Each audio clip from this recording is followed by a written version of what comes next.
அப்ப என்ன நடக்குது? ஒரு இம்பார்ட்டன்ட் ஈவென்ட் நடக்குது. பேட்டில் ஆஃப் பிளாசே அப்படின்ட்டு சொல்லுவாங்க. பிரிட்டிஷ் ஈஸ்ட் இந்தியா கம்பெனிக்கும் நவாப் ஆஃப் பெங்கால் சிராஜுத் தௌலா இருப்பாரு. அவருக்கும் வந்து பெங்காலுக்கு நியரா இருக்க முர்ஷிதாபாத்ல ஒரு போர் நடக்குது. அதுக்கு பேர் தான் வந்து பேட்டில் ஆஃப் பிளாசே அப்படின்ட்டு சொல்றாங்க. அதுல என்ன பண்ணிடுறாங்க? British East India company win பண்ணிடுறாங்க. சோ ராபர்ட் கிளைவ் வந்து என்ன ஆக்கப்படுறாருன்னா கவர்னர் ஆஃப் பெங்காலா மாத்தப்படுறாரு. So first governor of Bengal அப்படின்ட்டு கேட்டாங்கன்னா அதுக்கு ஆன்சர் வந்து பாத்தீங்கன்னா ராபர்ட் கிளைவ். ஓகேங்களா? சோ இது ஒரு question area. First governor of Bengal யாருன்னா ராபர்ட் கிளைவ். அதுக்கு 1757ல இருந்து 60 வரைக்கும் அவர் வந்து கவர்னரா ஆக்ட் பண்ணுவாரு. அதுக்கப்புறம் அவர் இங்கிலாந்து போயிடுவாரு. சோ இந்த பீரியட் ஆஃப் டைம்ல வந்து பாத்தீங்கன்னா ஈஸ்ட் இந்தியா கம்பெனில நிறைய கரப்ஷன் நடக்குது. ஓகேங்களா? இதெல்லாம் வந்து கண்ட்ரோல் பண்ணணும் அப்படின்ட்டு என்ன பண்றாங்க பிரிட்டிஷ் பார்லிமெண்ட் 1773ல ரெகுலேட்டிங் ஆக்ட் அப்படின்ட்டு ஒண்ணு கொண்டு வராங்க. ரெகுலேட்டிங் ஆக்ட்னா ஒழுங்குமுறை சட்டம் அப்படின்ட்டு சொல்லுவாங்க. 1773ல கொண்டு வராங்க. ஒரு பிரிட்டிஷ் பார்லிமெண்ட் ஃபர்ஸ்ட் பாஸ் பண்ற ஆக்டா எது இருக்குன்னு பாத்தீங்கன்னா இந்த ரெகுலேட்டிங் ஆக்ட் தான் இருக்கு.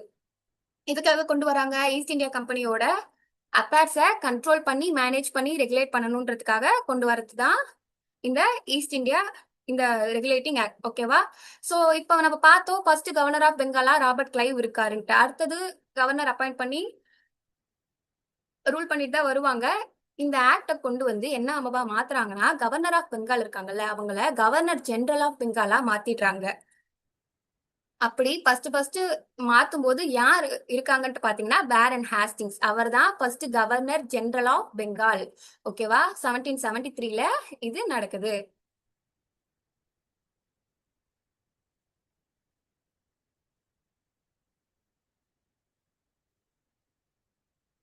Moving on. தென் வந்து பாத்தீங்கன்னா சுப்ரீம் கோர்ட் எஸ்டாப்ளிஷ் பண்றாங்க கல்கட்டால 1774ல சுப்ரீம் கோர்ட் எஸ்டாப்ளிஷ் பண்றாங்க. அந்த சுப்ரீம் கோர்ட்டுக்கு ஒரு சீஃப் ஜஸ்டிஸ், அவங்க பேர் என்னன்னா எலிஜா இம்பே. அவங்களுக்கு கீழே ஒரு 3 ஜட்ஜஸ் கொண்டு வராங்க.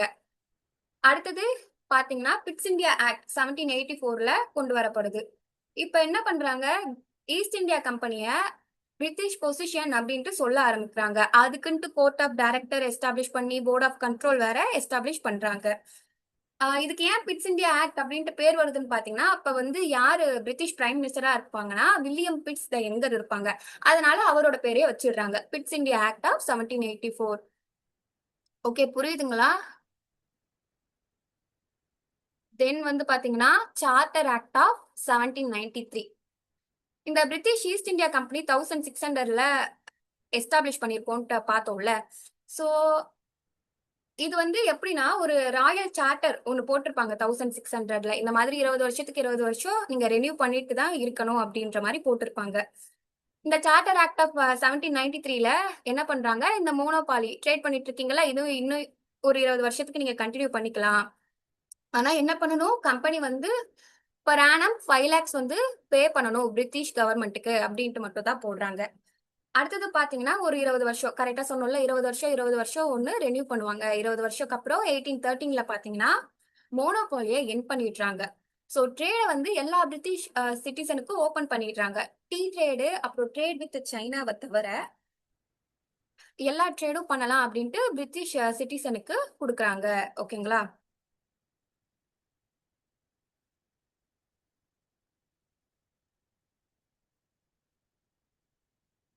தென் வந்து பாத்தீங்கன்னா 1833 நம்ம பார்த்தோம். இப்ப 1813 பார்த்தோம். அப்புறம் 20 இயர்ஸ்னா 1833. இப்ப வந்து ஒரு முக்கியமான ஈவெண்ட் நடக்குது.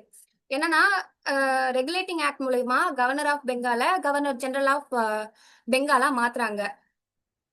அடுத்தது 1833 ஆக்ட் மூலயமா கவர்னர் ஜெனரல் ஆஃப் பெங்கால என்னவா மாத்துறாங்கன்னா கவர்னர் ஜெனரல் ஆஃப் இந்தியாவா ஒட்டுமொத்த இந்தியாவுக்குமே கவர்னர் ஜெனரல் மாதிரி ரெப்ரசென்ட் பண்றதுக்கு மாத்திடுறாங்க இந்த சார்ட்டர் ஆக்ட் ஆஃப் 1833ல. உங்களுக்கு கொஸ்டின் எப்படி வரலாம்னா எந்த ஆக்ட் வந்து கவர்னர் ஆஃப் பெங்கால கவர்னர் ஜெனரல் ஆஃப் இந்தியாவா மாத்துச்சு? கவர்னர் ஜெனரல் ஆஃப் பெங்கால கவர்னர் ஜெனரல் ஆஃப் இந்தியாவா எந்த ஆக்ட் மாத்துச்சுன்னா சார்ட்டர் ஆக்ட் ஆஃப் 1833.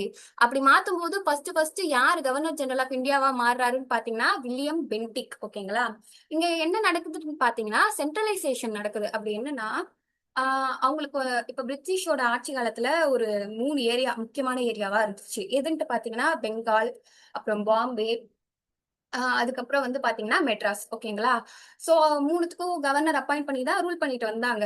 இந்த ஆக்ட கொண்டு வந்து அந்த பாம்பே, மெட்ராஸ் இருக்குல்ல, அந்த கவர்னரோட ரைட்ஸ்லாம் வாங்கிட்டாங்க. So governor general of Bengal என்ன சொல்றாங்களோ அதை தான் கேட்கிற மாதிரி. ஏன்னா அவங்கள கவர்னர் ஜெனரல் ஆஃப் இந்தியாவா மாத்திட்டாங்க. ஓகேங்களா? சென்ட்ரலைசேஷன் நடந்திருக்கு.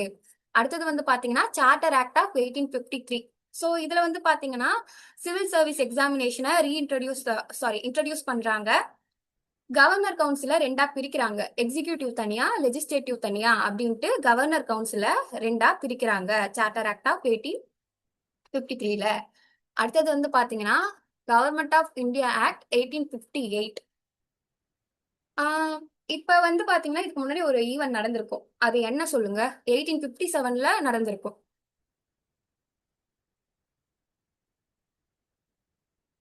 சாட்ல போடுங்க.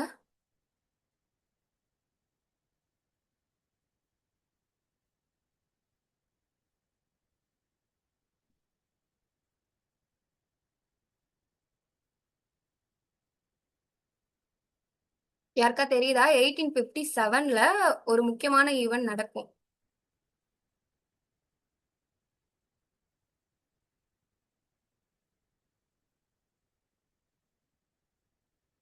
என்னப்பா யாரும் எதுவும் போடல?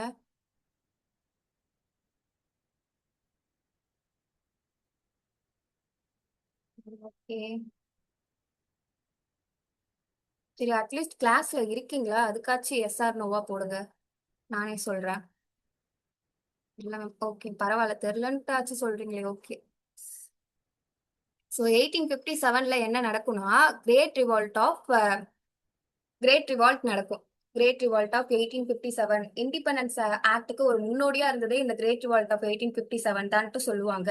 ஸோ அதை வந்து ஆனா பிரிட்டிஷ் வந்து சப்ரஸ் பண்ணிடுவாங்க. எல்லா இடத்துலயுமே சப்ரஸ் பண்ணிடுவாங்க. அதுக்கப்புறம் கொண்டு வர ஆக்ட் தான் எதுனா இந்த கவர்மெண்ட் ஆஃப் இந்தியா ஆக்ட் 1858. ஸோ இதுல வந்து பாத்தீங்கன்னா இதுக்கப்புறம் வந்து ஈஸ்ட் இந்தியா கம்பெனி கிட்ட விட்டா சரிப்பட்டு வராது அப்படின்ட்டு பிரிட்டிஷ் என்ன பண்றாங்க, இந்தியாவை டைரக்ட் காலனியா எடுத்துக்கிறாங்க. சோ கவர்னர் ஜெனரல் ஆஃப் இந்தியாவை போட்டிருந்தாங்கல்ல, அவங்கள வந்து என்னவா பதவி மாத்துறாங்கன்னா வைஸ்ராய் ஆஃப் இந்தியாவா மாறிடுங்க அப்படின்ட்டு மாத்திடுறாங்க. வைஸ்ராய்னா எப்படின்னா பிரசிடென்ட் மாதிரி சொல்லலாம். சோ வைஸ்ராய் ஆஃப் இந்தியா அப்படின்ட்டு மாத்திடுறாங்க. பிரைம் மினிஸ்டரும் அப்பாயிண்ட் பண்றாங்க. அவங்கள வந்து செக்ரட்டரி ஆஃப் ஸ்டேட்ன்ட்டு சொல்றாங்க.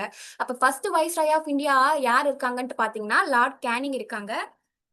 ஃபர்ஸ்ட் செக்ரட்டரி ஆஃப் ஸ்டேட் யார் இருக்காங்கன்ட்டு பாத்தீங்கன்னா லார்ட் ஸ்டான்லி இருக்காங்க. ஓகேங்களா? சரி, இப்போ ஒரே ஒரு கொஸ்டின் நான் நடத்தினதுல இருந்தே கொஸ்டின் கேக்குறேன்.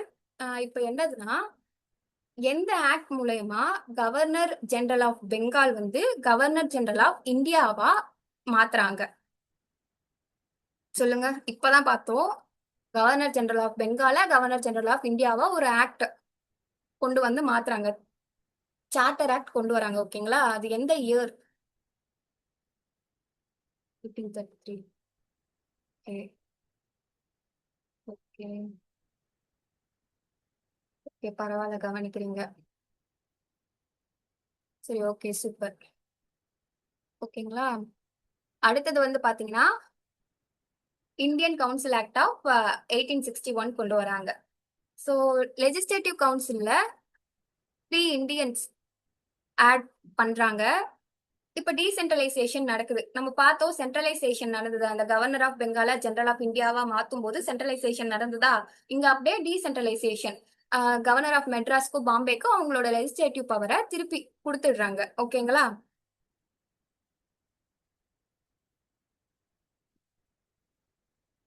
சோ 3 இந்தியன்ஸ் ஆட் பண்றாங்கன்னு பார்த்தோம்ல கவுன்சில்ல. அப்படி ஆட் பண்ணப்பட்ட ஃபர்ஸ்ட் 3 இந்தியன்ஸ் யாருன்னா Maharaja of Patiala, Sir Dinkar Rao, Raja of Benares தான் ஆட் பண்ணப்பட்ட ஃபர்ஸ்ட் 3 இந்தியன்ஸ். ஓகேங்களா? அப்புறம் என்ன கொண்டு வராங்கன்னா Indian council act of 1892. So இது கொண்டு வராங்கன்னா இதுக்கு முன்னாடி ஒரு ஈவெண்ட் நடந்திருக்கும். அது என்னன்ட்டு பாத்தீங்கன்னா இந்தியன் நேஷனல் காங்கிரஸ் ஃபார்ம் ஆகுது. 28 டிசம்பர் 1885ல மும்பைல ஃபர்ஸ்ட் மீட்டிங் நடக்கும்.